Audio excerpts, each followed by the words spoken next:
I'm thinking people are probably going to join as we keep going, but seeing as we have a lot of stuff on the agenda, I'm going to start things early. The regular weekly meeting of the Senate of the Student Government Association is now in session. This meeting is currently being recorded live. Fiona for the roll call. No one from last week was on. I was absent, so good job, guys. Thank you, Fiona. So I make a motion to approve the minutes. Can I have a second? All right. Executive reports. I don't think Amarachi is here. So you know you're here. We can have the BAC.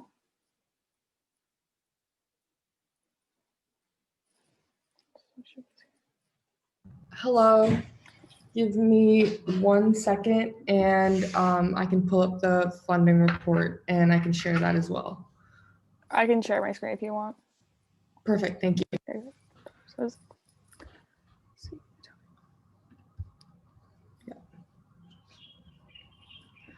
So this week, the BAC looked at a couple different proposals and we met with a couple different groups. So we met with Stargate, which was essentially funding equipment for taking pictures for astronomy. It was Stargate Club, so they could take pictures of stars. I'll come back to double RCU, but in terms of Colgate Discords, they wanted to record things remotely, so that was a budget for microphones. Colgate Activities Board wanted to purchase custom Colgate puzzles in order to have like a in-person puzzle building event and then to also build Colgate community. So we approved that after kind of getting a little bit more information on them on how it connected to their mission statement, which is when they created the event. This is a little bit updated now because we got a little bit more information from the sort care packages and we've approved that. So that should be reflected and we'll change that. But other than that, we approved the Cheese and Culture Club. Vietnamese Puzzle Nights was not approved because it had a really high per person cost. Normally we recommend the cost per person for events to be about $15 to $20 at maximum, even especially during COVID. And this was about $60 per person. So the BAC rejected that. We approved Colgate Model Arab League, and then DDT, we're requesting more information because it's for clothing and that's one of the BAC's kind of sticking points, and it's in the guidelines that we can't fund advertising for clothing. And so we're getting a little bit more information on what the clothing that DDT is getting. But back to WRCU, I think second on the agenda, Lily will be presenting to the Senate about the WRCU Vistamax and why they need a new one. Because it's over $35,000, it has to come to the Senate. And she presented to us on Sunday and our recommendation was yes, but we'll talk more about that when Lily is presented to you. But yeah.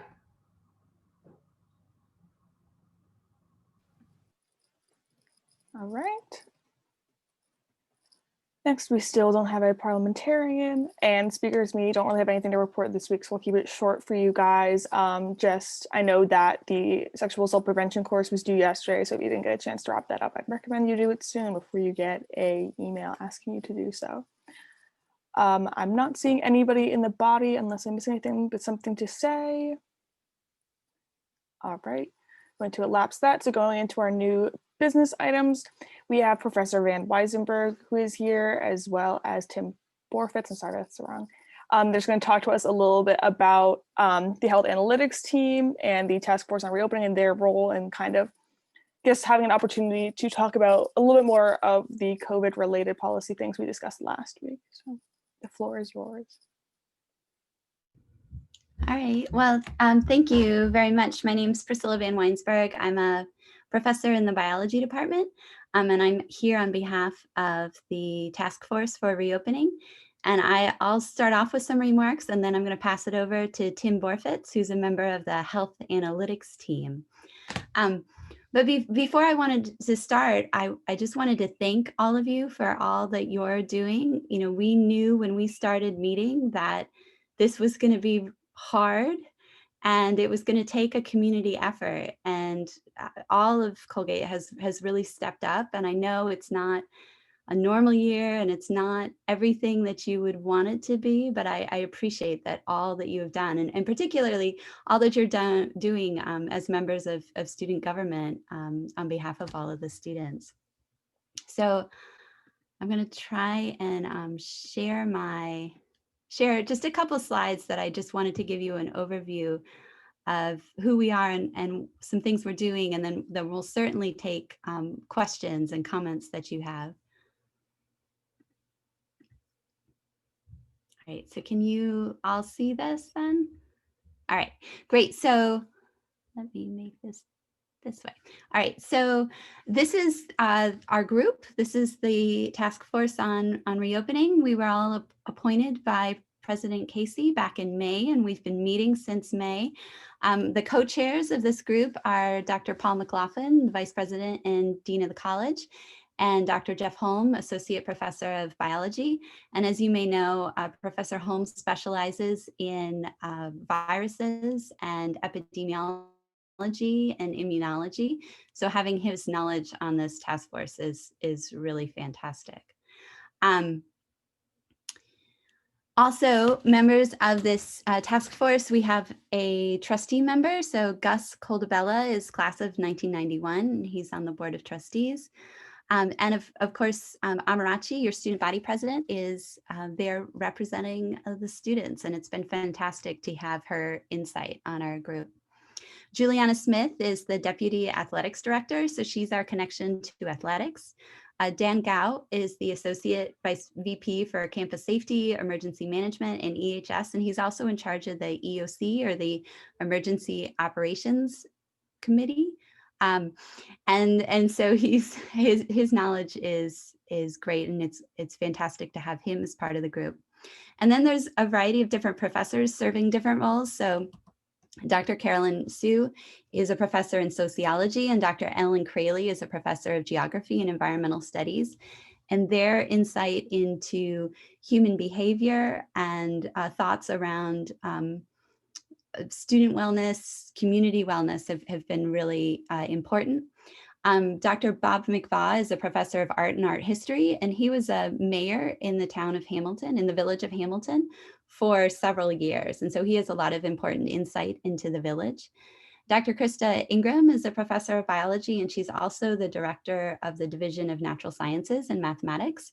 So she is a link to the Division of Faculty, or Department of Faculty, the DOF office. And then I'm there. I'm also a professor in biology. My background is in microbiology and genetics, but I'm also there as a member of the Faculty Affairs Committee, which is one of the main faculty governance committees. And so I give regular updates to faculty governance. And then Michelle Carney is a member of the staff here at Colgate, who is a kind of an assistant to our group and helps facilitate meetings and note-taking and other things. So there we go. All right, so again, just to think about all of the different community members that we really take into context as we are working. So again, we have links within our task force to athletics, the EOC. Dan is also a member of the HAT, which you'll hear more about in a moment. The village, the students, the Dean of Faculty Office, the Dean of the College Office, the Faculty Affairs. But we've also tried to do a lot of outreach to these different groups, and we've had town halls with the village or particular student groups, and reached out to other members of the community as well. So we're always happy to get your comments and thoughts as we move forward on things. We started meeting in May. It's hard to believe that it's October already. I mean, in some ways, you're probably feeling this too. Time just seems to go so slowly, but on the other hand, things go by very quickly. Over the summer, we met a lot. This semester, because of everybody's schedules, we've been meeting once a week. Every Thursday, we meet with the health analytics team, or the HAT, and the HAT meets daily. And so when we meet with the health analytics team, we're talking through what's going on campus for the week, what are our recommendations moving forward, what are our concerns, what are our questions, those sorts of things, making sure we're on the same page. And then on Mondays, before a potential gate change, President Casey meets with the task force co-chairs, so Jeff and Paul, and the HAT. And then the President Casey hears the recommendation from the task force and from the health analytics team, but then he's the one who ultimately makes the decision. Right? So at the center of all of our discussions, and I'll say back in May, one of the first things we did was start with creating our statement of principles around what we wanted to have our discussions on.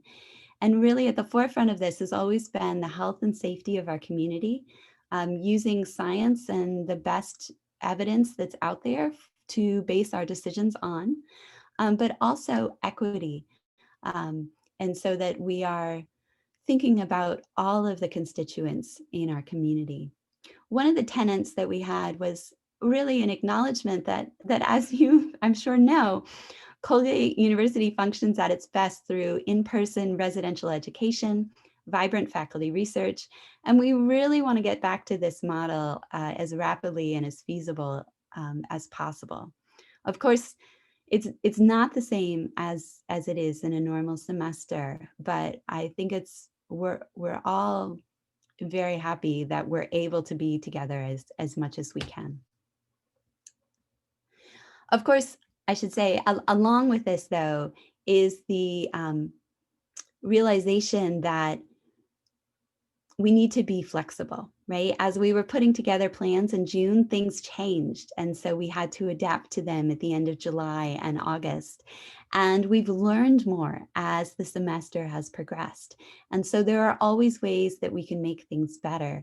And so again, if we'll have time at the end of this, if you have thoughts or comments for things that we can do to make things better in the spring or even this semester, I'd be happy to hear those. Right, so one of really our main charge as a task force is to develop criteria and guidelines for a safe opening of the campus. And so we make recommendations to President Casey, and he is the one who ultimately makes the decisions based on those recommendations. He has come to our group to ask questions about things, to make sure he understands things, to push back on things, to edit things, and then goes forward with that. And he certainly is talking with the executive group and other members as well.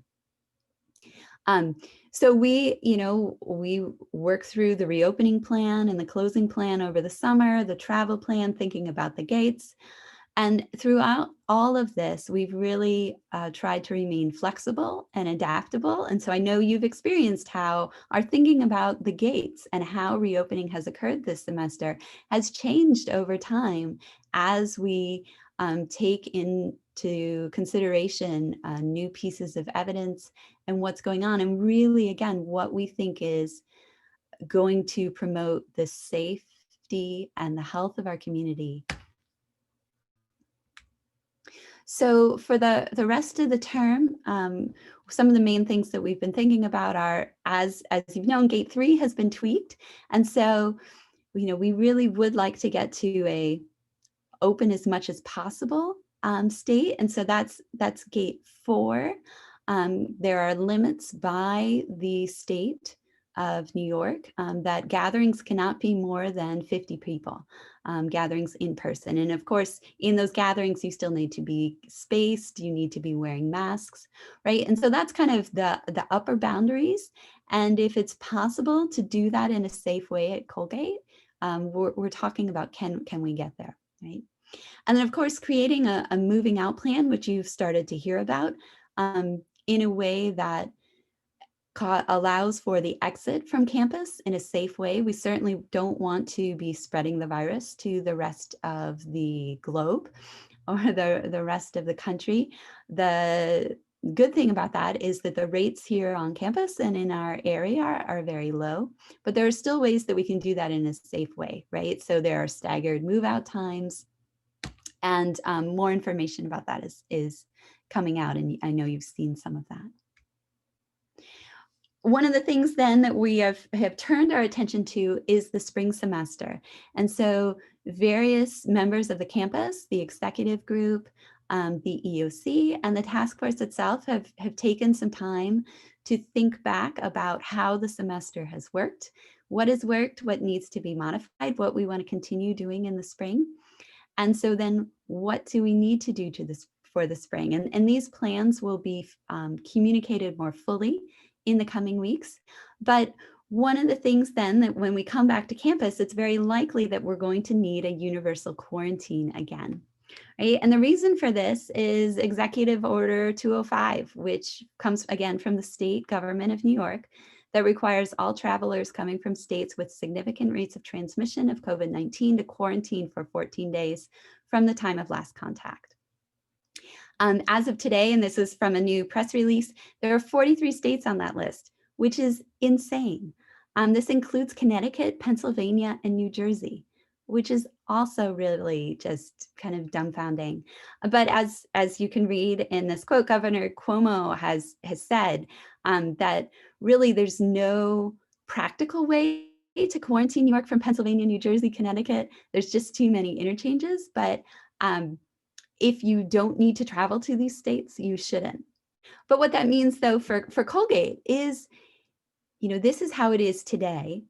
It is likely that there will be a number of states on the quarantine list in January when we return to campus. And so again, to create a strong start to the semester, just as we did this past at the beginning of this semester, and in a way that is equitable for all, it's likely then that we're going to have another universal quarantine with modifications though. And it's likely then that the main modification will be that students will sign up for a time to go get food, to do takeout food, instead of having meals delivered like we did in the fall. And there's a variety of reasons for this that I'm not going to go into at the moment.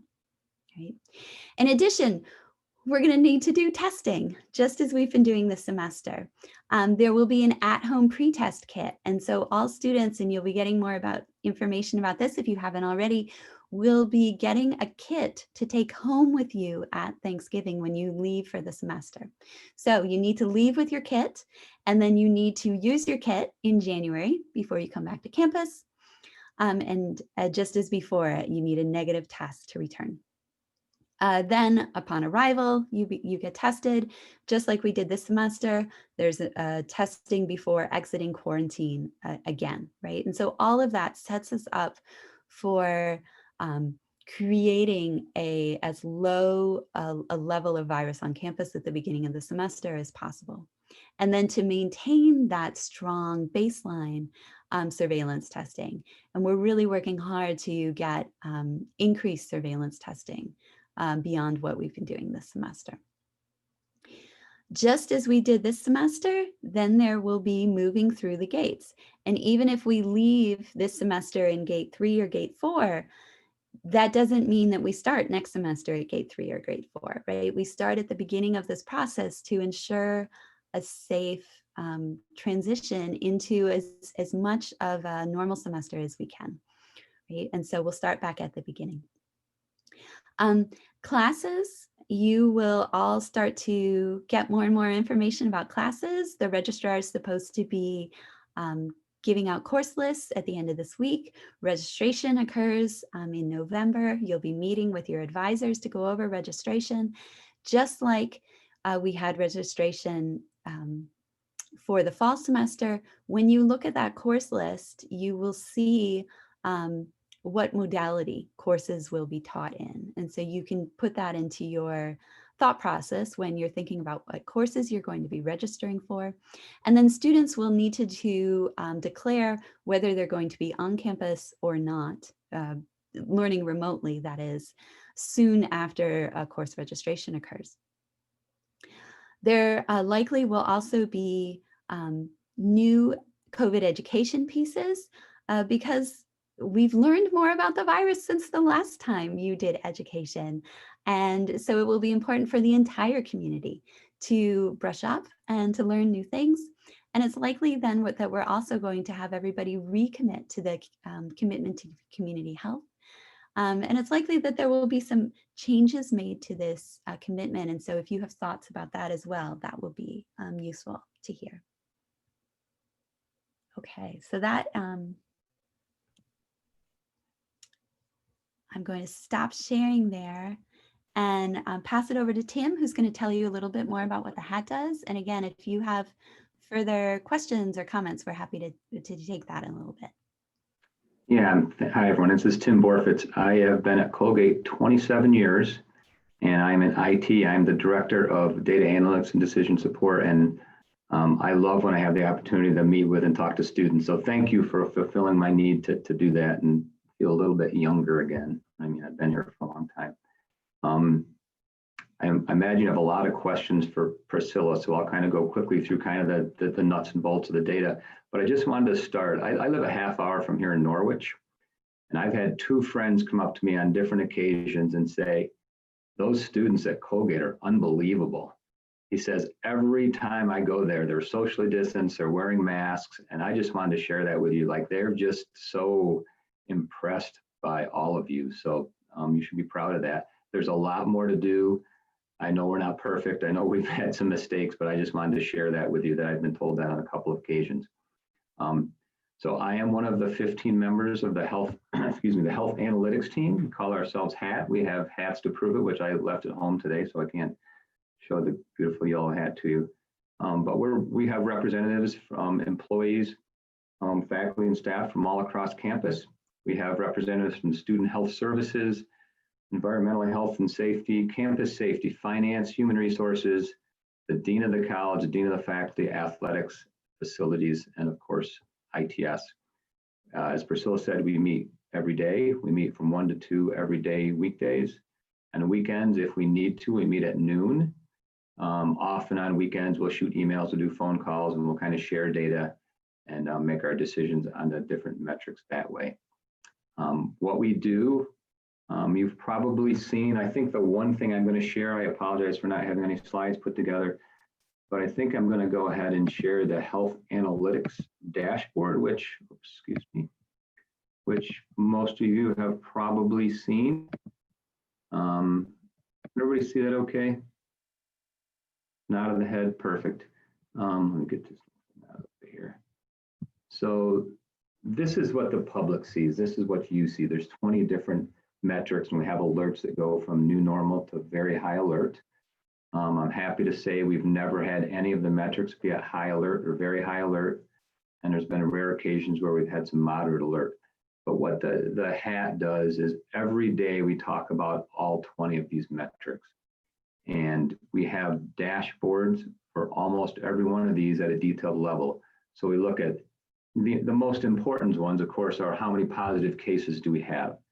Do we have room at the went in? How many rooms are taken with quarantine and isolation? So some of these have a higher weight than others when we talk about whether we should move to another gate or not. But every day we do discuss them. And sometimes it's no change and we move on, and other days it's a half-hour conversation about something. But I'll give you a for instance, when we started talking about how are we going to keep track of, do we have enough PPE or not for the campus? We put in place at the end of August a process where everything was going to go through our facilities department. We'd have central inventory of all of our PPE.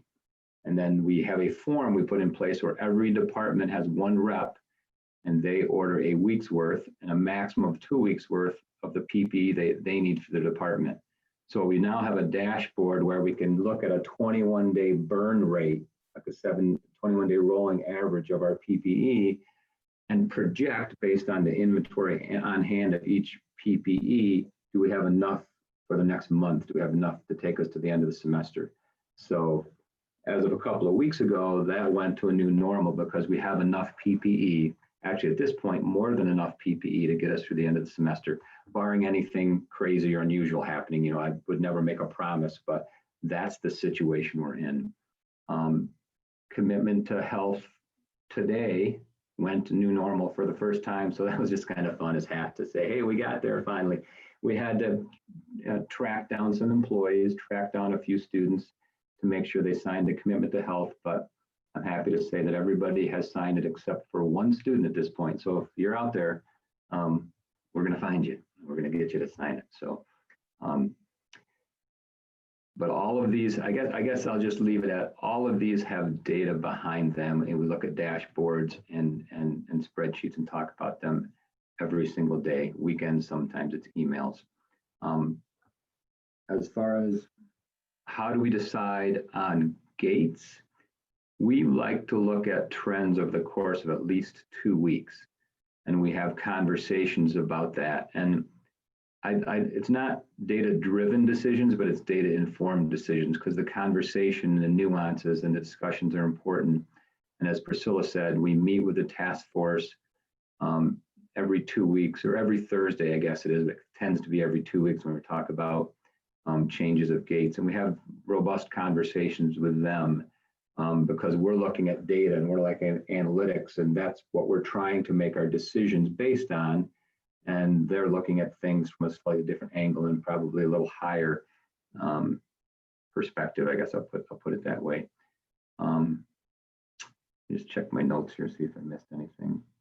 I think that's the only thing I'd say. We do take a look. We're taking a closer look now at Madison County and other surrounding counties and what's their infection rate, because we have a couple of dashboards that are driven from New York State data that they publish every night as of midnight the night before to help inform what's happening in Madison County and the surrounding communities.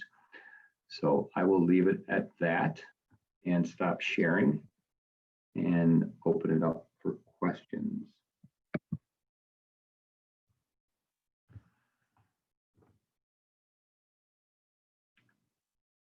Priscilla, did I miss anything that you can think of from the HAP perspective? No, that was great.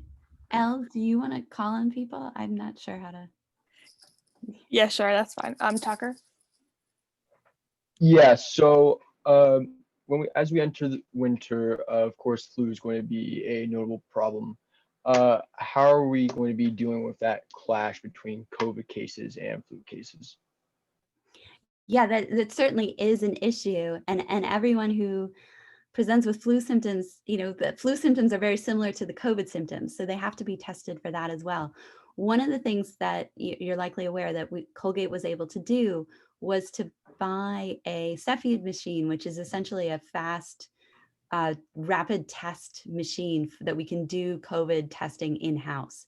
And so that helps facilitate our ability to test students if they show up in the student health center showing some symptomatics for flu or COVID. And of course, we have the normal kind of fast way of testing for flu as well.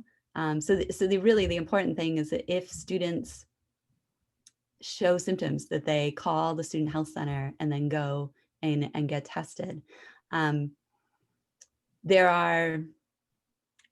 Getting the supplies for that could turn into an issue in the middle of January, in the winter, if nationwide we're seeing issues with supplies, but that's then some of the metrics that we look at in the dashboard to make sure that we're on track to be here and to stay here. Can I just add, Priscilla, that Yeah. There's a bunch of flu clinics. Hopefully you've seen those advertised. I've learned today or yesterday, there's going to also be one, since they filled up so quickly. And I know because I created the surveys.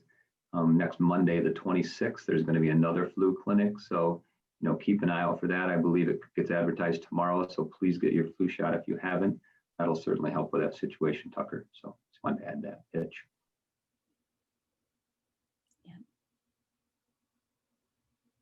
Usman.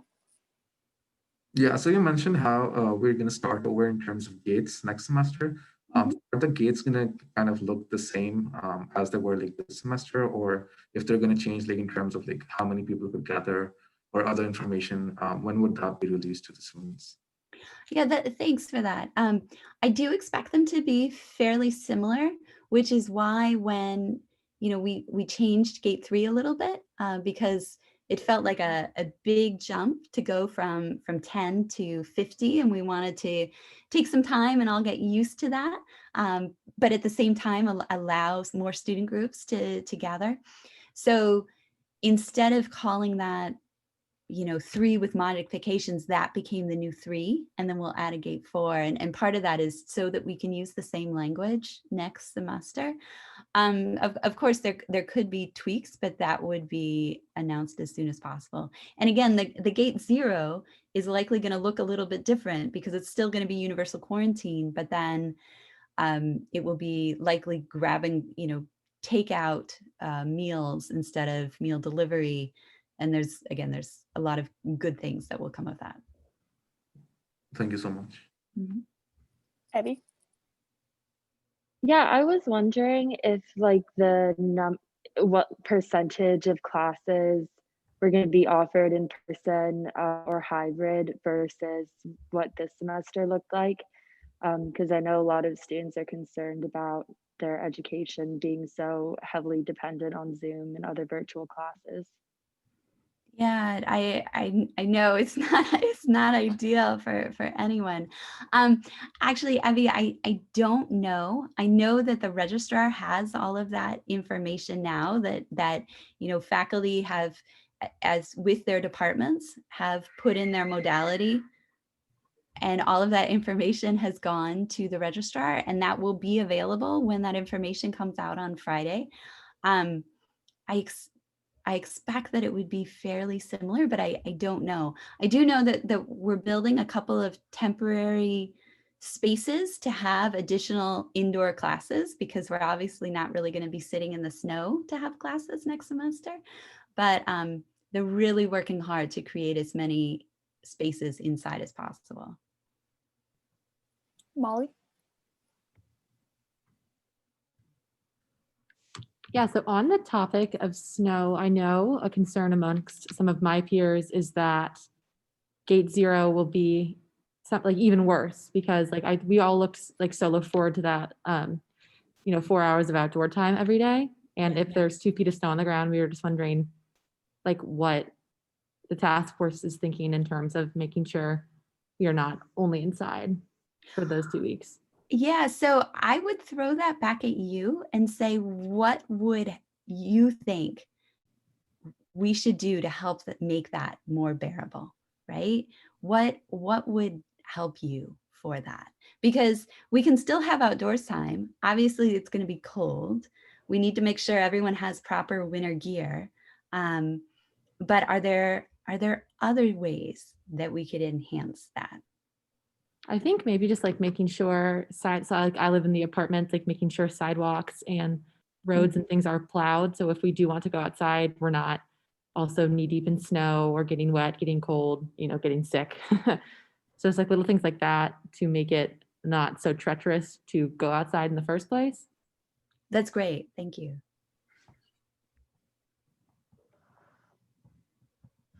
Did anyone else want to add anything on that about possible programming? Yeah, could I jump in real quick? Mhm.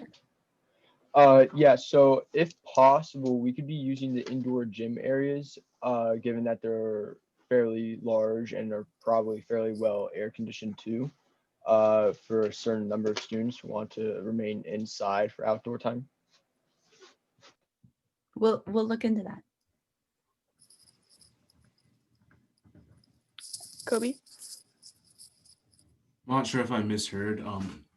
You were talking about gate 4 earlier. If everything is supposed to go well by the end of this week into next Tuesday, would we go into gate 4 next week? I think we may not go in at the 2-week boundary, but at the 3-week boundary. But yeah, the plan is to move into that as soon as we can. But I'm not sure that it would be next week. Got you. Thank you. Mm-hmm. Tucker? Yeah, so another question I have is regarding the food situation for takeout. Is there will the plan be that all food will come from Frank, or will it be split between Coop and Frank depending on what commons you're in? What's the situation looking like right now? Tim, do you know the details on that? My wife is responsible for dining services, so I think I know. I'm not sure how much is decided and how much is not decided. I I think there's more than 2 locations and it's going to be distributed, but it's not many more than 2. But I'm just hesitant to say what I'm not sure has been decided or not. Yeah, I think they're working through that, but I think they're very aware that we don't want to have everybody in the same place at the same time, right? So part of that will be fulfilled by you signing up for a time, but I would expect part of that would be fulfilled by multiple locations. Yes. Got it. Thank you. Yeah, you shouldn't have to go too far across campus is also the thought in the winter, right? But no promises. Caitlin? Hi. So kind of just going off of Molly's point, like I don't know if you'd have the answer to this, but do you know what measures the school is taking to kind of like help students with their mental health? Because I know this semester has been so draining on so many people, and I can only imagine it's going to get worse when it's the winter and like it's just gray here all year long and we can't really go outside. Like, are there any like events or just like modifications to the gates that are going to be made? I'm worried about that too, Caitlin. I think we're all thinking really carefully about that. So again, what are some things that would be helpful, do you think? I mean, I know like this semester the outdoor time has really helped. So I really can't imagine like how that would look when there's 3 feet of snow on the ground. I wouldn't even know. I think Tucker's point about like having the gym spaces be open is good, but to a certain extent that's like I feel like it's still gonna like feel stuffy and like everyone's gonna still be inside and there's not gonna be like a lot of interaction just because we're gonna have to stay so far apart from people. So I wouldn't even know what it would look like. Would things like the sledding hill or some of the hills, is there interest around things like that, like outdoor activities during outdoor time? I don't even know if it's what's possible, but I've had some side conversations about it, so I thought I'd throw it out to this group. I think those would be helpful, like outdoor activities would be helpful. And I remember last year the ice skating rink was a thing or became a thing. So I think like having that again would be like really helpful, and like maybe it could be like maybe people could reserve it or something, like people in the same like family unit or something like that, just so that people didn't from different family units didn't interact. So I think that would be helpful. Shelby, did you have something to say on that too? Yeah, I was just gonna ask the same thing, just if there are any plans for the outdoor ice rink to be made again next year. That would be great. Molly? Yeah, along the lines of mental health as well as just like accessibility during the winter. I know not really an issue, but an annoyance that a lot of the upperclassmen have been feeling is like, I'm so thankful that 2 of my classes are in person, but I have one up the hill in Olin, and then immediately after I have one in the bookstore, which is, great. But I do think that there is a want to like, maybe prioritize upperclassmen classes, those who would be already down the hill, maybe those classes being closer to where we are living. And then that way underclassmen could have those spaces reserved for themselves as well. I know there's not like a perfect solution to that, but I think, and maybe this is more of a comment for the registrar, like when upper class, like 300, 400 level, like professors are choosing location, if they have any say in that at all, maybe making it easier for their students to get to those classes. I'll certainly bring that up. Part of that is based on class size and what fits and what time and that sort of thing. But that's certainly another consideration that could be made as well, if possible.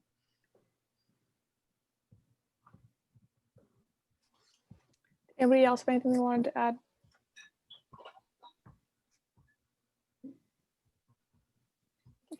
I was just going to raise myself. I think we talked about it a little bit back and forth, but just how, oh, sorry, McKenna, you have something. Sorry, I did not mean to interrupt you. I guess I you're just had a fine. question, just like to pick your brain a little bit about the planning for this semester. So I know like conversation that we have a lot at like being upperclassmen is about like whether or not we can drive in people's vehicles. Just because I know it is against the rules, like we are not supposed to drive in a car with our friends. But that being said, like I can go to dinner with those people and have my masks off as long as I'm in town, or I can sit in the cruiser with those people. So I guess I would just like to hear like your reasoning on that.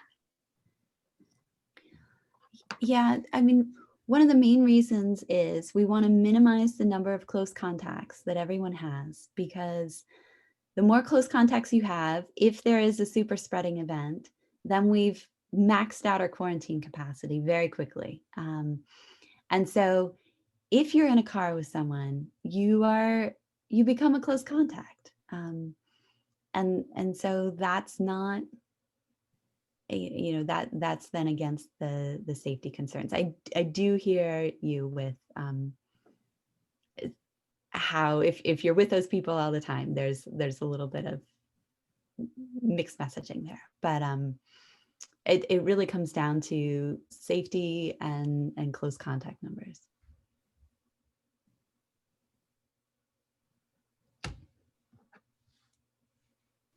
Anybody else have anything?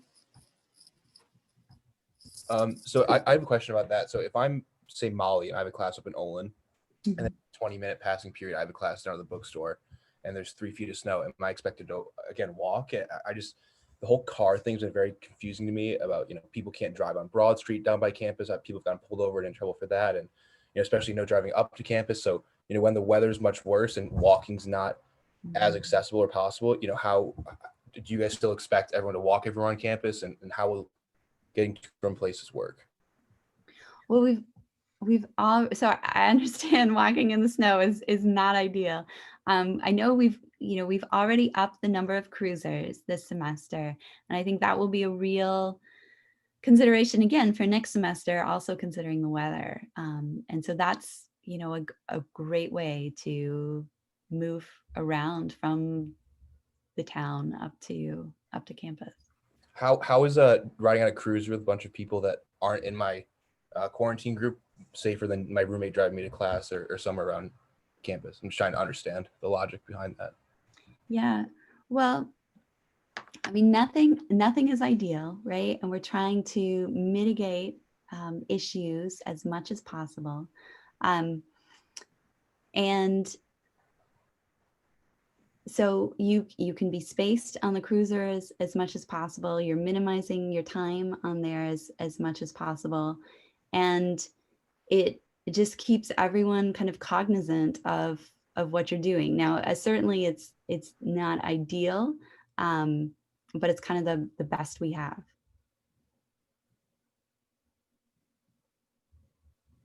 Courtney?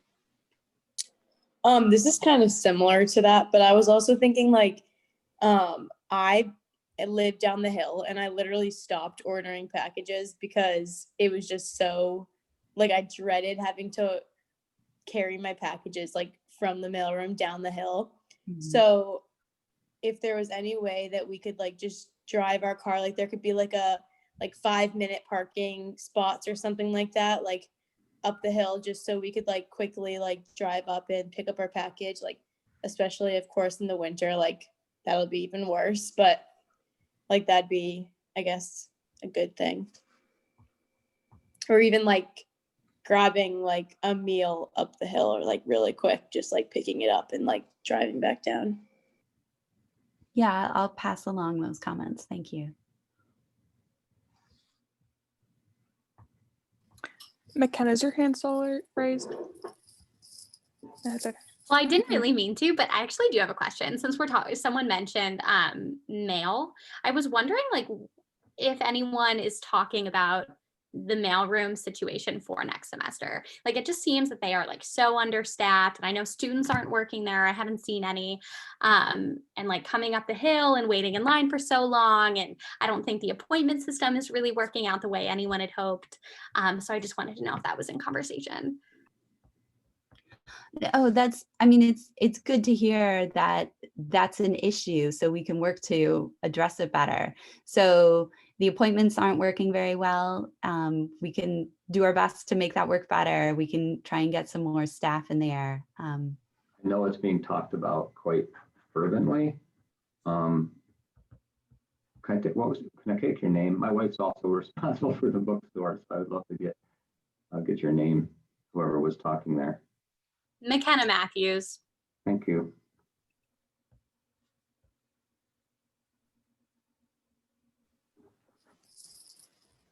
Anybody else? I meant to say the mailroom, not the bookstore. Molly.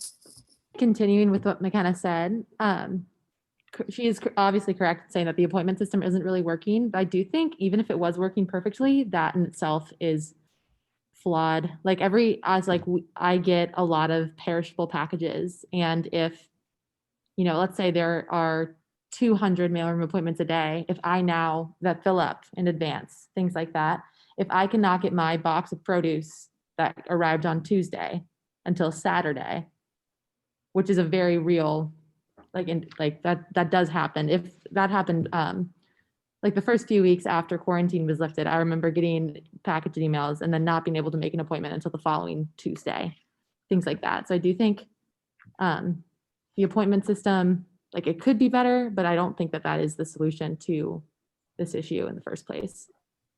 Okay.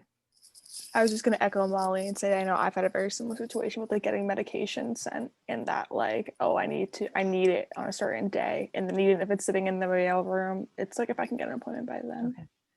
Is my chime in. And then Billy asked a question in the chat saying, is there a possibility for more work study opportunities in the mail format for next semester? Yeah, that's certainly a suggestion that we'll pass along. Next question.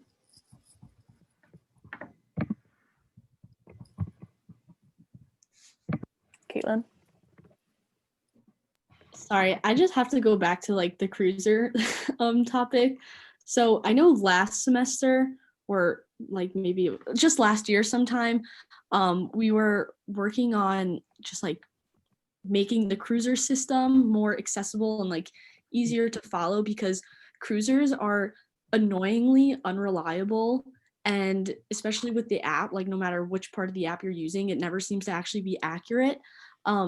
So I just feel like with the like if someone's trying to get from Olin to the bookstore, that's like a very real issue, and I know like adding cruisers might help solve that. But and then just to the point of like the family unit thing, like, and being in a cruiser, like I know as everyone has said, like it doesn't really make sense to any of the students, and I know me personally, like I would rather walk than get into a cruiser, because I just like don't feel comfortable being in a cruiser. And I know in my house, like in now that people are allowed to come in and like be in common spaces, like we don't have people sit on furniture that's like not easily cleanable. And I like, the cruisers are cloth seats most of the time. So I just feel like I would never feel comfortable going in a cruiser anyway, especially with a bunch of people that I don't know. Like I don't know where they've been. They're not in my family unit or anything. So I really just feel like out of everything that we've talked about, the car thing is like something that needs to be looked at more and seeing if there's like a better solution, because it just makes so much more sense for like my family unit or like my roommate to be able to drive me to class rather than me like waiting for a cruiser, making sure it's actually coming, like not having to worry about like someone on the bus like 4 days ago had COVID and it's like in the seats. I don't know like what the science is now about it, but like, yeah, that's just like, I feel like the biggest issue that really needs to be resolved, because everyone that's an upperclassman and lives down the hill, it's like such a pain to go all the way up the hill and then back down and then all the way back up in the winter when there's no reliable cruiser system. Are the apps not reliable this semester? Are they having problems? Yeah, usually I get very often I'll be waiting for one and then like it says it's 5 minutes away and then it will say like it can't track it anymore. So then you don't really know if it's coming or stopped or. Okay.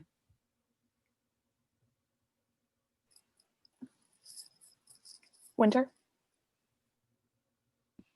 Hey you guys, I just want to thank you guys for both taking the time to speak to Senate today, and we appreciate all the hard work. I guess one like not really complaint, but I feel like some issue area that we didn't touch upon was just like the sort of initial expectations for people's like housing in Gate 0 and like into Gate 1. Just because I feel like the sort of truth is that if people are living in the same townhouse or the same apartment, like they're just going to be close contacts. And so I'm not sure like how you guys might be able to amend that, but I feel like if maybe you guys are just a bit more direct about that to start, which is tough because I know like people that live on big broad street houses, might encounter the same issues. But I just sort of got the sense I live in an apartment this year, but I sort of got the sense from other apartments and other townhouses that like it's not really feasible for these groups to sort of maintain a huge level of distance, not just because of the bathrooms and kitchens, but also just like the common rooms. Um, and so I don't know like what you guys might want to change, but I would maybe consider sort of like redefining the initial family units and like, I know there was like some clarifications and sort of like re-updated things you guys put out as the Gate 0 was going on, which I am sure is because you guys have like obviously never done this before. Um, and I don't know if you want to like condone like, oh, like any townhouse can like party within that own townhouse, but I think it's happening either way. Um, at least that's the sense I got. So I just definitely think there's something to sort of consider there, like how you guys define those initial units. One of the things that I think became apparent was, I mean, I know obviously the dean of college and many people know this, but there's such a variety of different living spaces on campus. And I think our directives or written text was mostly the dorms, which doesn't apply to a lot of the living spaces for other individuals. So would it be helpful to have kind of more tailored guidelines across different types of living environments? Yeah, I think like a specific sort of like message for every sort of living situation. And I guess the problem is too like that there is no doubt that certain residential setups are just more conducive to like being enjoyable during quarantine. Because if you look at like a GLO house versus an interest house, everyone in the GLO house will know each other. And so I'm not calling out like any specific GLOs, but I just know that like during quarantine and like those initial weeks, it's like more likely than not that like people just feel more comfortable interacting. And so I think if you guys just do more to sort of address the differences that students will face, same goes for like townhouses too. It's just like easier to sort of be in a large group and not feel like you're breaking the rules because you guys are all in the same house. So yeah, that's just something that I think would be beneficial. Just because I think when Colgate students sort of like know the rules are unrealistic, they care less about sort of like the surrounding rules. And I'm not on a high horse myself. I just definitely think that's something that I was experiencing too. Thanks. Molly? Along those same lines, I do think the distinction between the different living situations is necessary because even during that first 2-week quarantine, so I have 3 roommates, and there was a period of time where all 4 of us had class at the same time. And so if we were following the rules perfectly as stated, we would, I would have a class at the exact same time as my roommate. We were both have to be talking both in discussion-based classes, and my other roommates in their double would have to do that because the rules stated that we were not supposed to be out in our common area, even though we were sharing a bathroom and a kitchen, 5 feet away from there. So I do think like revising some of those gray areas and just in total agreement with Winter and just like adding some just like specific instructions for the upperclassmen living situations would be beneficial. Okay. Tucker? Yeah, I know McKenna touched on the mailing situation, but I would like to hear about the details regarding mailing during quarantine, given that I know it was quite an operation for that to work during quarantine, and if that will be repeated next semester. So my understanding is like the meals, that there's the plan for appointment-based pickup of mail, but given the issues that you're discussing for this semester with pickup for mail, we certainly need to make sure that that runs smoothly. Got it. Thank you. Kobe, is your hand still raised? Or Oh, sorry. Oh, it's okay. I still want to not call on you. Anybody else have something?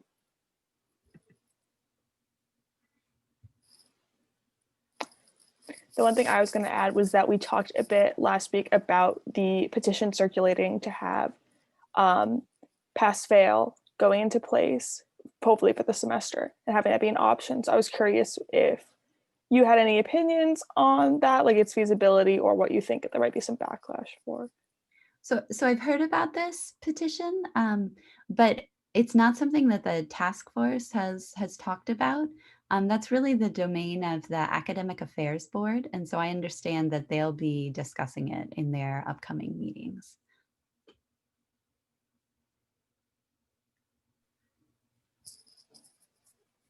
Anybody? Sorry.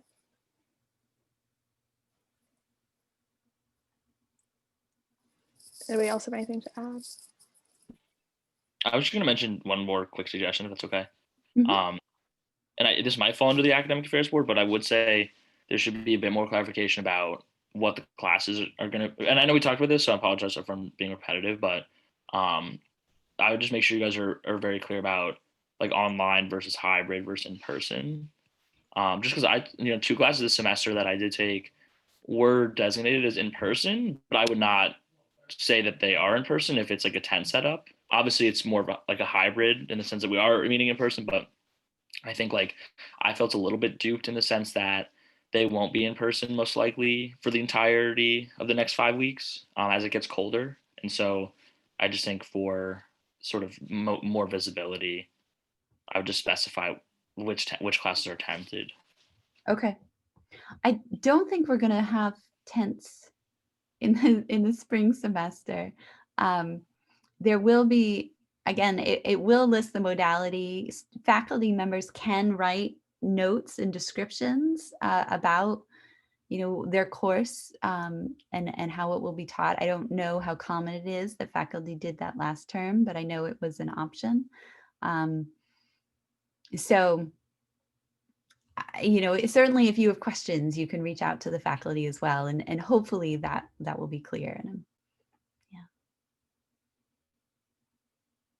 If any of you have comments or questions in the future, please feel free to reach out to me or to Dean McLaughlin or Jeff Holm or other members of the task force. We're always happy to talk with you. Thank you both so much for coming. Appreciate it. I speak for everybody. Thank you. Good luck with things. Thanks. Bye. So moving on to the next thing on our agenda is the WRCU proposal. So I thought I'd do a quick introduction for the people that are new to Senate. So it's kind of like a checks and balances within SGA. Whenever a student group writes a proposal to the BAC asking for more than, I think it's $30,000, the proposal automatically is to come to Senate to get verified. So I'm going to invite the representative from WRCU to give a quick intro on their proposal. Hi, my name is Lily, and I'm the general manager of the radio station, and I've got a presentation that I can pull up. Can you all see this? All right, so the proposal that I've put together is about replacing the station's Vistamax, and that's a piece of technology that I'll explain a little bit more about in a second. But I wanted to start out and just tell you kind of what we've been doing, because we've been taking this idea of if it can be made remote, it should be made remote very seriously. And essentially, I operated a remote station for about 4 weeks, and no one entered the station to do any live broadcasting except for me to go in and fix some minor tech issues. And then on the right, that's a picture of me. To my surprise, I ended up and then went in for isolation, and I ran the radio station there for about 9 days. And just picture me recording my show on the hotel floor. So we've been trying to be really resilient in these times. And so our plan, because we're trying to accommodate as many students as possible, doing a remote broadcasting plan. We've got students sending in content, DJs actually sending in content from all over the country. We even had an alumni set up to do a show out from London. So they're pre-recording their shows, and then they would send them to us through Google Drive. Us as the board of directors, and predominantly I would upload this material remotely. I did it from my dorm room on Broad Street through our automation software called Zeta, and then it gets sent up to the radio tower. So this last step is kind of where we're having trouble right now, and this is where we're going to be focusing on for the proposal. So this is what the station looks like right now. About 2 or 3 weeks ago, there was a failure in this equipment, and it led us to have to suspend our broadcasting, which is, like everything else in the world right now, unprecedented. It never happens, and it was pretty disappointing for a lot of people. Late last week, our station engineer came up and he was able to restore functionality to a lot of the equipment. So in the moment, we're capable of broadcasting right now, but unfortunately, we don't know what the source of that failure was. So it very likely could happen again.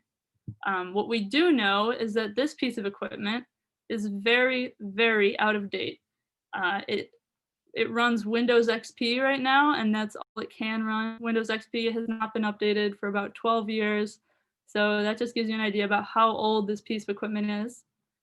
We've had plans to replace it for about 2 years, but we've just got around to finding a good plan for replacing it. So this image on the right is what the actual console looks like.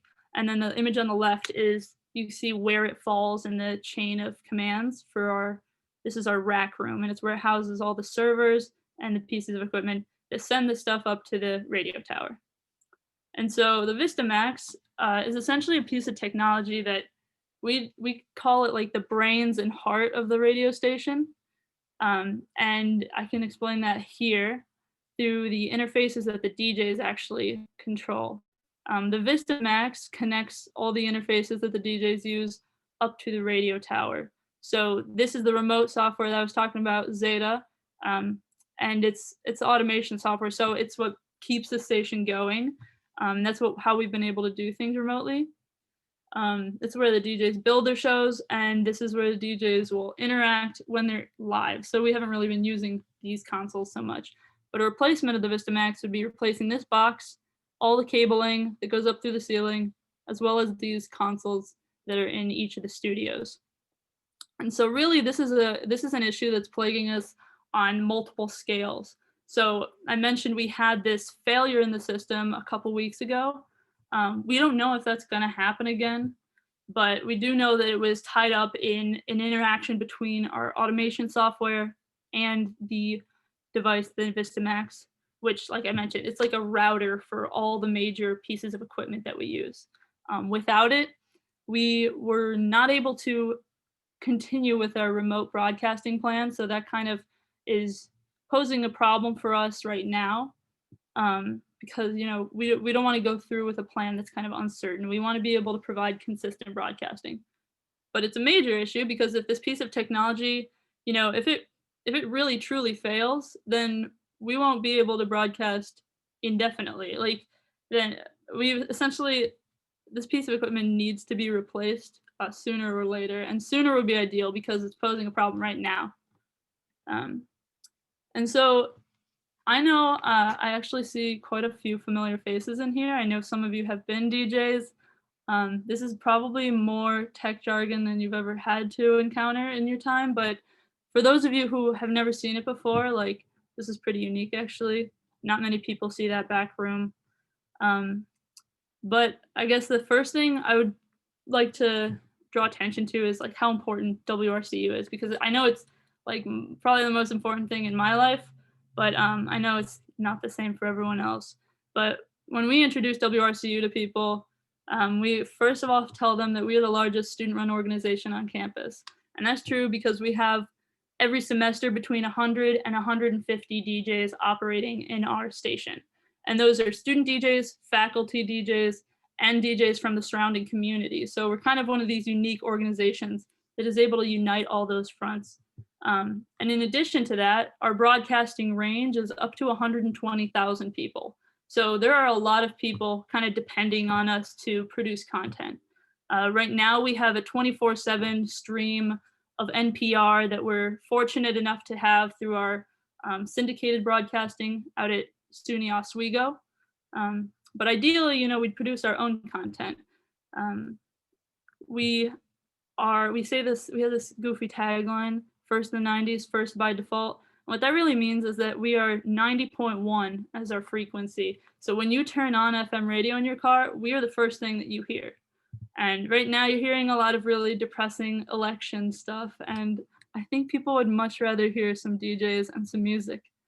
I also would add that we are an alumni favorite.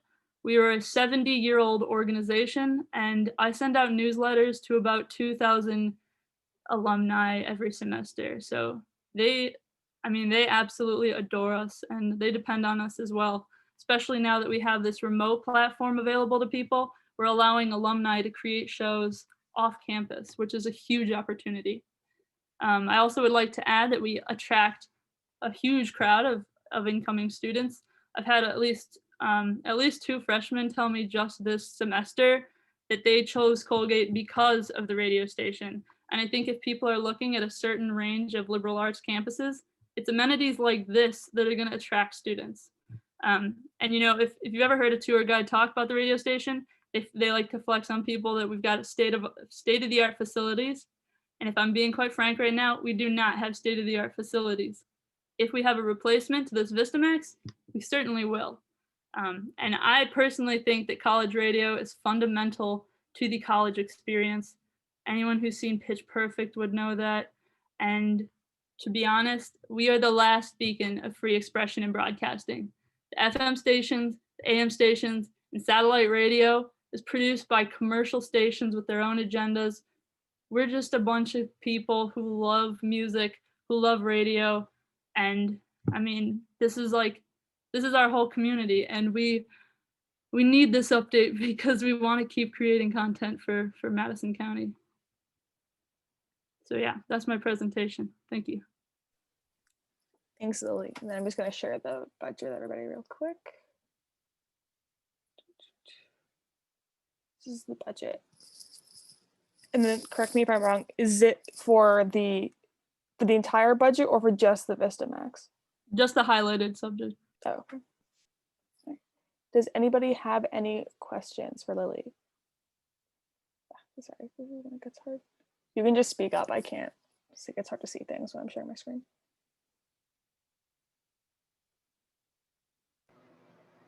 All right. Lily, I have a quick question. Would this replacement of the Vistamax do anything for remote broadcasting or remote getting your show together? I didn't know if you mentioned that earlier. I just wanted to clarify. Yeah, no, I'm glad you asked that because I think something that I've left out, not only is the replacement of this technology something that, will bring us back up to a base level of functioning, it would push us beyond that. So the thing that we're looking to get is something that our station engineer has referred to us because it's something that is in the state-of-the-art facilities in New York City. And I'm not telling you that because it's some big fancy thing that we're trying to get. It's truly just the next stage up from what we have right now. And what we would be equipped with is something that would, it's almost like a transition from analog to digital. So we would have a digital interface with our DJs, and it would certainly make remote broadcasting a lot easier. We would be able to control all those consoles with all the buttons on them from anywhere on campus. And that would be a huge opportunity for the board and potentially the DJs. Great, thank you. Lily, so will the $75,000, where is the split between what the actual cost of the equipment is versus the labor? So the labor is between $11,000 and $15,000. The piece of equipment, the most recent quote we have is about $64,000 for that device, and that includes the consoles and cabling that go into it. And will the where will the labor be coming from? So we have an engineer through a service called Digital Radio Engineering. He's been servicing us for probably upwards of a decade. He's a really reliable guy, and he would be the one. His name's Bud. He comes in and he would install the system for us and create like a custom plan for our station.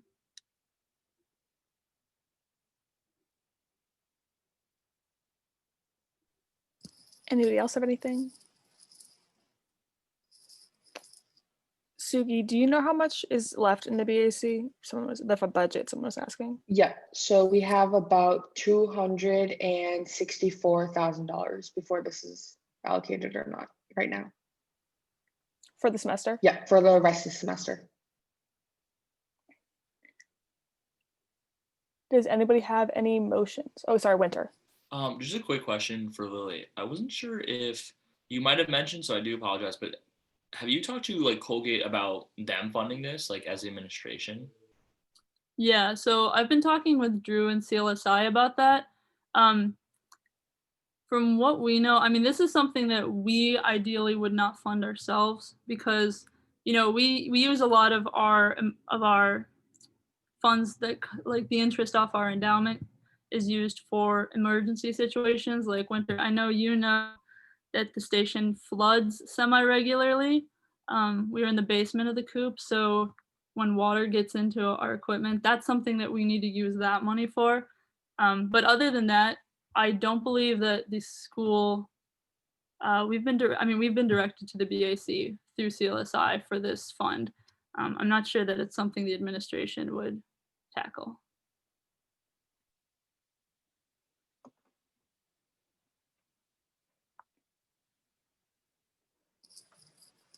Anybody else have anything?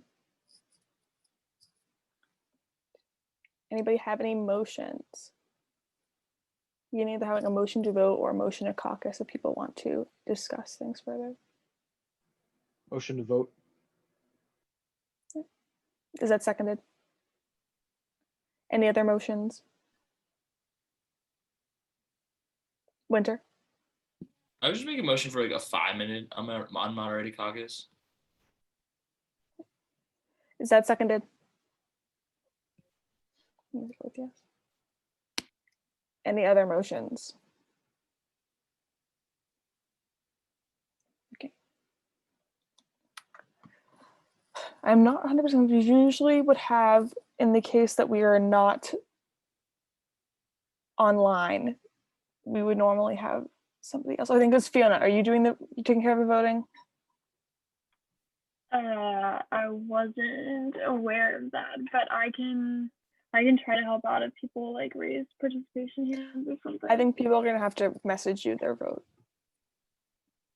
Okay. Yeah. Just to keep it sure. anonymous. Or I think people can raise their hands for which of the motions we follow through, but I think and like if it's a yes or no, people are gonna have to message you because I don't think I can know because I'm a member of the body. Okay. Okay, so those in favor of the 5-minute unmoderated caucus, raise your hands.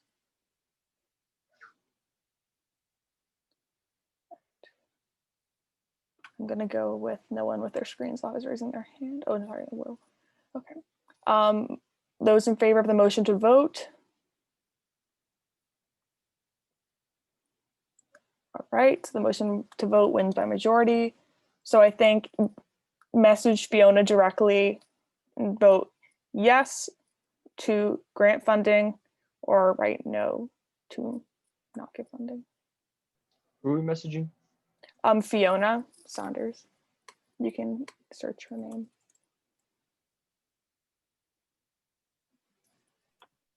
Ella, does it have to be a certain number of yeses or I believe like a certain percentage? I believe it's simple majority. Okay. And people feel free to correct me on that. Someone knows the bylaws a little better, but I'm pretty sure it's simple majority. Thank you, Cole. I mean, thank you, Ben. Sorry, I was looking at Cole's screen. Oof, sorry. Cole still has his hand raised, so I was distracted.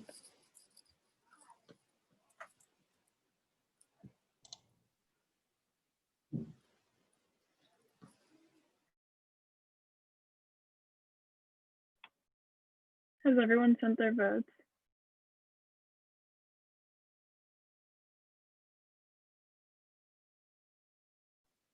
Yeah, we're gonna call it, give it a last call for like 10 seconds.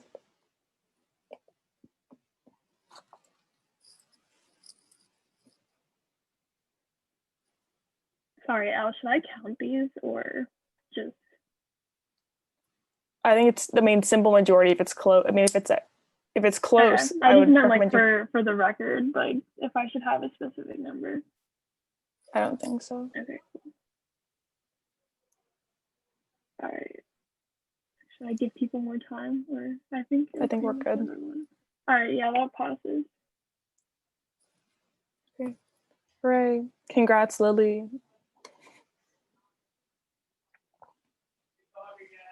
Thank you, guys. So, no problem. So that was the last thing on the agenda. So moving on to good of the order, does anybody have any announcements?